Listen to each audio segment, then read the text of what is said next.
বাজেটের অঙ্ক মেলানোর শেষ সময়ে আছেন অর্থ উপদেষ্টা ডক্টর সালেউদ্দিন আহমেদ। ঠিক এমন একটি সময় তিনি বললেন, সীমিত সম্পদ এবং মানুষের আকাশচুম্বী প্রত্যাশা মাথায় নিয়েই বাজেট প্রস্তুত করতে হচ্ছে, অথচ একটি মহল প্রস্তুতি নিচ্ছে কোনো রকম বিচার বা বিশ্লেষণ ছাড়াই বাজেট উত্তর সমালোচনা করার। অনুপ অধিকারী তরুণের প্রতিবেদন। অর্থনীতির শিক্ষা দেশ গড়ার দীক্ষা, এই প্রতিপাদ্যে শিক্ষার্থীদের জন্য আয়োজিত অর্থনৈতিক জ্ঞান, দক্ষতা ও সক্ষমতা বিষয়ক দেশের বৃহত্তম প্রতিযোগিতা বাংলাদেশ ইকোনমিক্স অলিম্পিয়াড 2025-এর জাতীয় পর্ব অনুষ্ঠিত হয়ে গেল ঢাকা রেসিডেন্সিয়াল মডেল কলেজ প্রাঙ্গণে। সপ্তমবারের মতো আয়োজিত এই অলিম্পিয়াডে বিজয়ী 5 জন সরাসরি অংশগ্রহণ করবেন আজারবাইজানের রাজধানী বাকুতে অনুষ্ঠিতব্য ইন্টারন্যাশনাল ইকোনমিক্স অলিম্পিয়াড 2025-এ।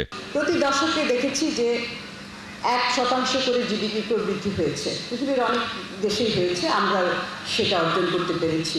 কিন্তু এই 1% প্রবৃদ্ধির পরেও আমরা দেখি তার পাশাপাশি আমাদের বৈষম্য বেড়েছে। নিজেদেরকে প্রস্তুত করতে হবে, নিজে সঠিকভাবে জ্ঞানী করতে হবে, জ্ঞানী হতে সঠিক জ্ঞান নিতে হবে। এবং এই ক্ষেত্রে ফাইন্যান্স ইকোনমিক্সের নলেজ ছাড়া জীবনে বসে হওয়া অসম্ভব। আমি সবাইকে উইশ করছি অল দ্য বেস্ট। আমি শিওর যারা সাকসেস হবে তারাও ভালো করবে, এবং যারা সাকসেস হবে না they will prepare for the next contest. অনুষ্ঠানে 9 মাসের অর্জন সহ আর্থিক খাতে নানা বিষয় নিয়ে কথা বলেন অর্থ উপদেষ্টা ডক্টর সালেউদ্দিন আহমেদ। তবে বাজেট নিয়েই কথা বলেন বেশি। আপনারা জানেন, আমরা তো শুনেন অনেক এলাকাতে এগুলি বলা হচ্ছে, ডেমোক্রেসি দরকার, স্বাধীনতা দরকার, লোকের অপরজনের দরকার, এইগুলি খুব ইম্পর্টেন্ট। অতএব আমরা কিন্তু এই জিনিসটা যেন ভুলে না হয় অর্থনীতি।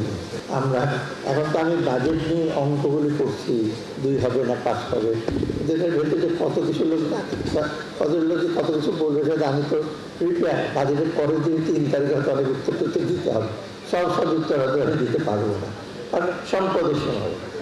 করের বোঝা কমিয়ে তার আওতা বাড়ানোর কথা ভাবা হচ্ছে উল্লেখ করে অর্থ উপদেষ্টা বলেন, ডলার ডেট নিয়ে আইএমএফের সাথে দর কষাকষি করে একটা অবস্থায় আসা গেছে।